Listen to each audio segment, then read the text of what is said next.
Hello, my dear students. Today we will start with Organization of Commerce and Management. In that, we will start with chapter number 2, Trade. Clear? In our last lecture, we have discussed wholesaler, features of wholesaler, then what are the various services given by wholesaler to manufacturer and retailer. Clear? Today, we will learn in detail retail trade. Dear students, what is retail trade? Retail trade is nothing but when goods are sold relatively in small quantity to the ultimate consumer by wholesaler or distributor or dealer is known as retail trade. That means when retailer sell goods to consumer but in a very small quantity for, for the purpose of consumption, that is known as retail trade, and the person who conduct this trade is known as retailer. Then afterwards we will discuss definition of retailer. Clear? What is the definition of retailer according to Philip Kotler? Retailing include all the activities involved in selling goods or services directly to final consumers for personal use or even for non-business use. That means retail is nothing but here we are selling goods to the public, or you can say the consumers, in relatively small quantity. For what purpose? For the use or consumption, right?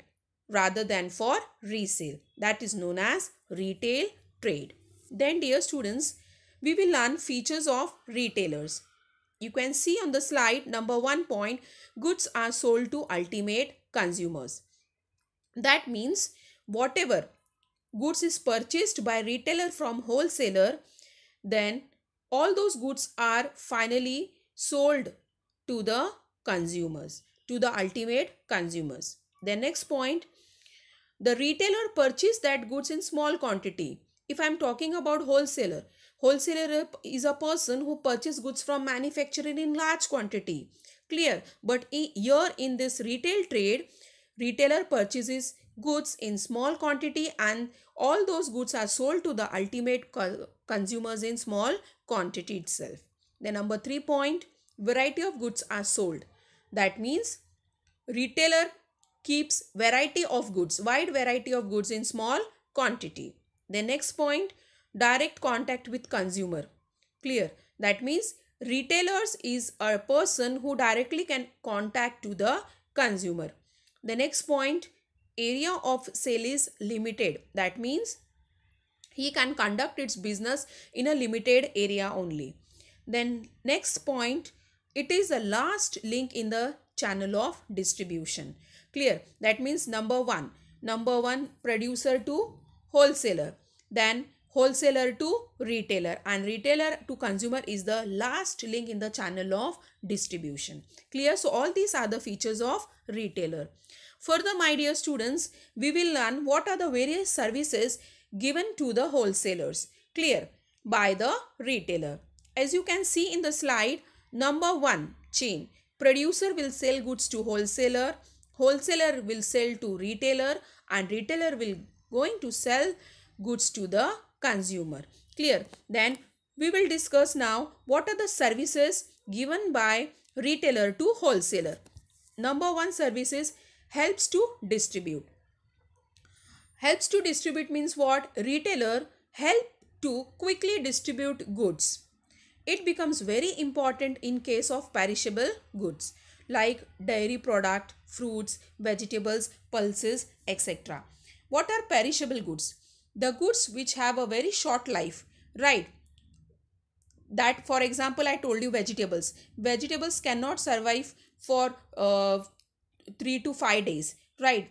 For example, tomatoes, right? They are perishable product. Then dairy product, milk, all these are perishable product. So what the retailer will do? Retailer will quickly distribute these goods. Okay. The next point, marketing, right? What is marketing? You all know that basically all the marketing function is done by wholesaler. But if sometimes if wholesaler is unable to carry out marketing function, then retailers conduct them. Clear? For example, he handles transportation on his own, then he try to solve shortage problem or advertise for better sale. Clear? So marketing function. The next point, provide information. The retailer provide information about changing demands, preferences, likes and dislike of consumers to the wholesaler. That means you all know that consumers will directly have a direct contact with retailer. So whatever is demanded by consumer as per his needs, requirement, taste, etc. Uh, etc. to retailers, then the retailer will provide the same information to the wholesaler. The next point is attract consumers. The retailers attract consumers by advertising the product. This activity directly helps the wholesaler to sell the product. Clear? Then next point, services to consumers. What are the various services given by retailers to the consumer? Number one point you can see on the slide, regular supply of goods. That means whenever goods are demanded by the consumers, then at that time that goods will be supplied by the retailer to the consumer. The retailer stores sufficient quantity of goods as per the requirement of consumers. Then dear students, number 2 point we will see local convenience. Retailers are normally situated near residential area. This offers local convenience to the consumer as they can purchase goods as per their convenience and timings. The next point we will see home delivery. Clear? Home delivery of goods. Many times for regular customers, what the retailer will do? The retailer will provide home delivery to the regular customers at free of cost. The next point, credit facility. The retailers give credit facility to their regular consumer, which helps the consumer to purchase goods as and when they are in need. Clear? This help many consumers who are in short of money. The next point, after sale service. What is after sale service? Many times we are purchasing electronic items. This is an example. Electronic items, right? Then at that time, if sometimes any damages happen to that product, so ultimately what will be done? After sale service is provided by the retailer to the consumer. So some retailers do provide after sale service to consumers for durable product such as laptop, mobile, refrigerator, etc. at cheaper rates. And last point is information. Retailers provide valuable information about goods, their qualities as well as varieties. Clear? New arrivals in the market, etc. Such information facilitates quick buying for consumers and helps to build good image in mind of consumer. So my dear students, that's all for today. Today we have learned retail trade, meaning, definition, features and various services given by retailer to consumers and manufacturer. Sorry, wholesaler. Thank you.